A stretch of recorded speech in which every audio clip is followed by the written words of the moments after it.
Okay, so the next thing we're going to do is we'll take our bowline. We're going to go ahead and secure it to this tree. Come over here. You're going to see what I'm doing because if you ask later. Okay, so I'll wrap around the tree. We talked about a Marline spike hitch, right? A Marlin spike hitch.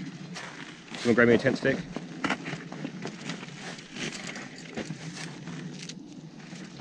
All right, so all we're going to do, we're making an improvised Marlin spike hitch. We're going to take our end, pass it through our bowline. There's that Arby's hat that Josh was talking about. Take our stake, place it inside. We're going to pull it tight, okay? That gives you a quick release right here. Say the weather comes in here, it's really bad, and you got to go right now. Pull it out, you're gone, okay? If you pass this all the way through here and create a running bowline like this, let's go ahead and do that so I'll show you the difference.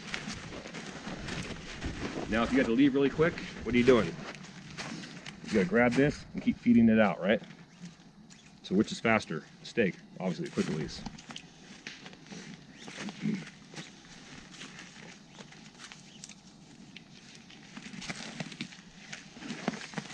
I'm looking at doing this anywhere from waist to chest height, depending on the length of my tarp.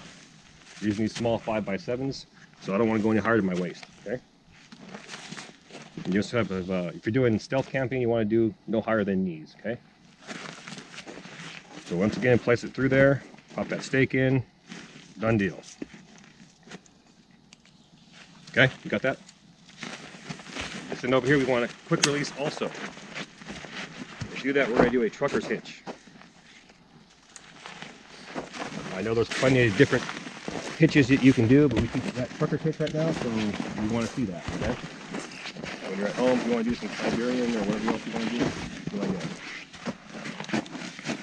But we try and keep on the same curriculum for Flint, Steel, and Pathfinder. So you start your course, just keep in your mind trucker's hitch. Now here, anywhere along here, some people say 1 foot back, 2 foot back. All you're going to do, take my left hand, I'm going to grab a piece, I'm going to twist it towards my tree. Everything's going to the working end towards the tree, okay? So once again, you're creating a loop. Boom. Now I'm laying that loop down, pulling it through towards the tree. You know you got it right when you can do this. If it knots up on you, it's wrong, okay? So once again, towards the tree, lay it down, boom, okay? Place our other end through here. Now we have a pulley system, okay? The more we pull this, the tighter it's going to be, okay? Everything goes towards the tree. Now how I teach this, there's 2 ways. You can pinch here, drape it over, pull it through, right? Or the best way, pinch here, both lines, drape over, pull it through towards your hand, okay? And there's your improvised trucker's hitch. Now I like doing it on this ridge line because you're going to set up 3 different types of shelters. So all of them start off from this loop. So if you're looped over here, it's kind of hard to do that, okay? All right, so there's the ridge line, okay? Now,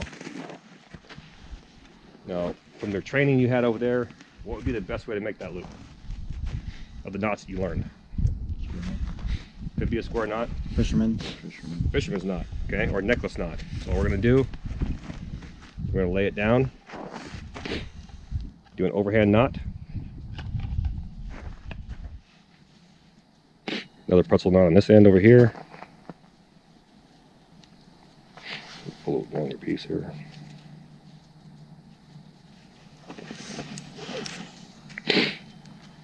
You know it's correct, we got the 2 barrels and the 2 S's, okay? So over here, what we're gonna do, we're gonna do our prusik. So, grab that tarp real quick, I wanna show you something. You can do this any way you want, but what I tell students, look at the size of the grommet. Now that knot that I just created probably won't pass through there, okay? So to counteract that, what we're gonna do is we're going to put it on the side, okay?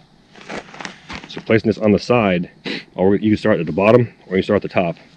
All we're going to do is we're going to feed it inside the loop. So there's once. And it's still on the side. Here, excuse me. So we're going to feed it through again. And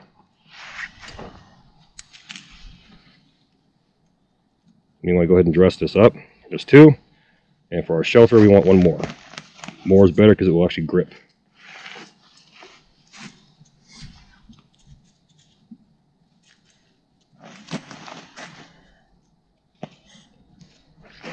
The cross is over, just go ahead and dress that up. Okay, so there you got your 6. 1, 2, 3, 4, 5, 6. Okay, you can see that? And just like the mountaineering one, if you slide it, you pull back on it, it won't budge, right? Okay, so go ahead and grab your shelter. Whichever one, that one there, it's folded up. Open it up.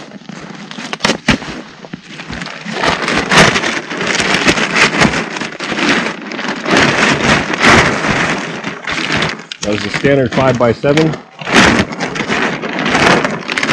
I'll go ahead and put the shelter that way, so if you want to come on this side, it's fine.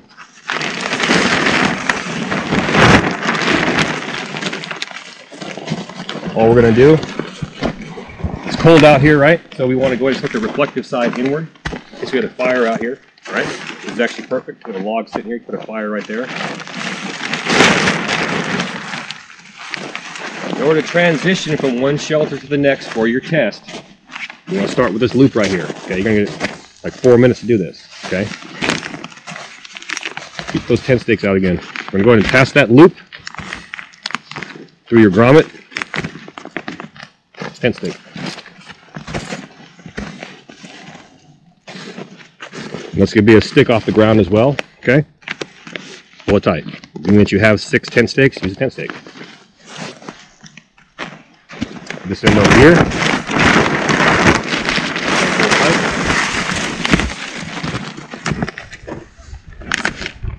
So we wanted that small loop at the end there. We're going to place it through here.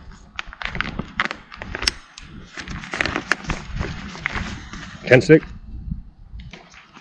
Boom. Pull it tight.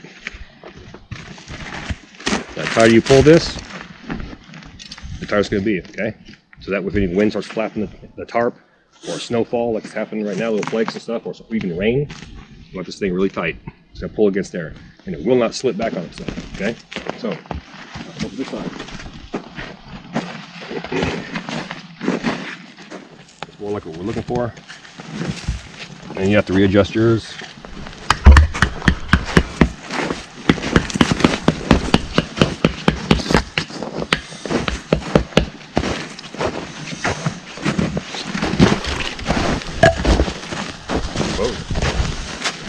Legitimate conditions to test your gear cords in, huh? You know why I carry MSR? I carry titanium like that. Because I don't hear most of the time.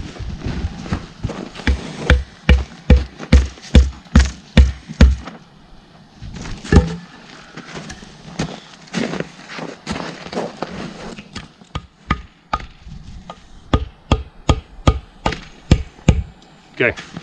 So this is our classic lean-to for emergency conditions. Now, again, we talked about reflective sides in.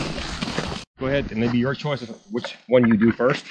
But the time limit is going to be set it up, shelter up, transition to the next one, okay? So I showed you do it from the loop right here. It's easier to transfer from a loop than it would be to try to transfer from 2 prisms, okay? Go ahead and pop those stakes out.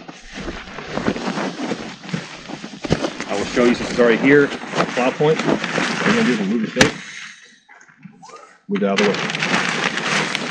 Now what I found with this is you raise this end up a little bit higher.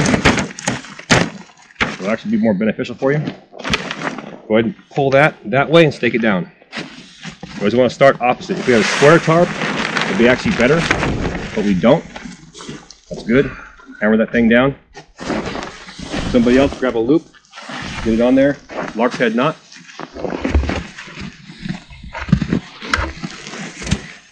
This is your classic plow point. Sometimes referred to as a diamond shelter or diamond plow. But it's a plow point shelter.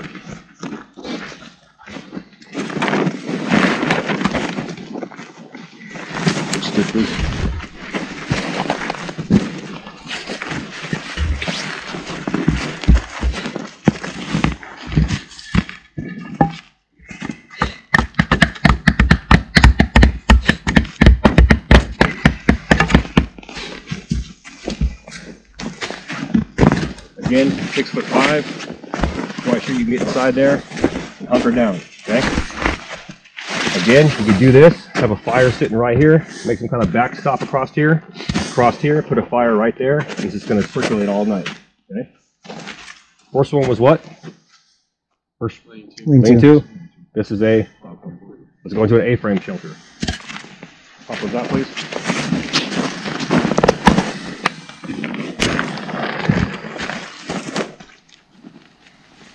All right, lower it down to around thigh high, somewhere in there. Maybe your knees. Tighten this back up.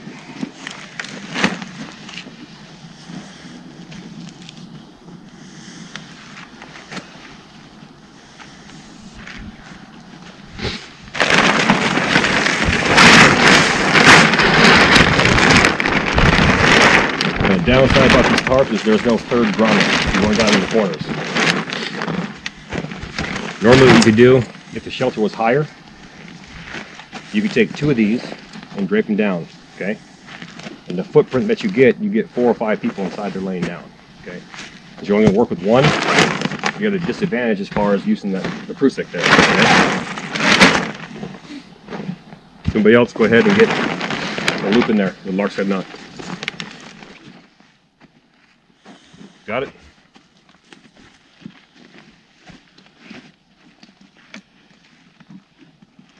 All right, should be good. Tighten this back up and get back at it. Towards the tree, pinch it, drape it over, reach inside, pull it towards your hand. There you go. Stake it out. Readjust that one, get it tight. Want this thing tight. The wind's blowing, it's raining. You want to flap it in the breeze. Okay, there we go. There you go. Now it's looking like a shelter, okay? No gaps. You can pile snow all across here on this side. Look at you over here. A wall of snow on this side, right? One opening. Pretty much no fire for this one, but you got pine boughs inside there. Get that just like your debris huts. No more than 2 fists. That hot air in there can circulate around. Will we survive? Maybe, hopefully. But you can eliminate all the air space. Anywhere air can get inside, all the way around this thing. Good to go. Okay, so we understand lean-to, cloud point, A-frame. Quick release over here using a what? Modified mountain spike hitch. This is a trucker's hitch. Okay, go ahead and take this off. The last thing I want to show you is how to hank the cordage. This is called hanking your cordage. This is a 1 minute test. Take your prusik, or prusik, however you want to pronounce it, slide it towards your bowline. Okay. Do the old, Star Trek, Vulcan, live long and prosper. Place it between there. Pinky and thumb, weave a figure 8. Okay.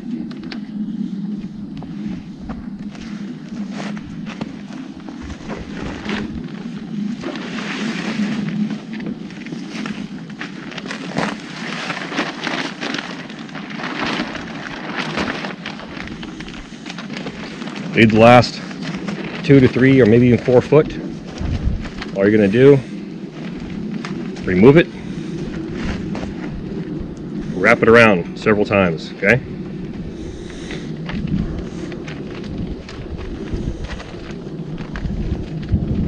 We're going to finish it off. Well, let me ask you this. What do you think we should finish it off with? What's been a reoccurring theme here when finishing off lashes? Clove hitch. What we're going to do is go around the X, pick an X, go underneath that X.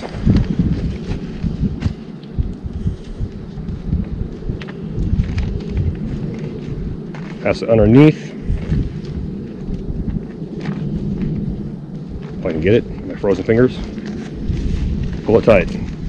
That's hanking your cordage. Now, it's not going to be that big unraveled mess that you had, and you can pull it out. Easy deployable, okay? Everybody got that?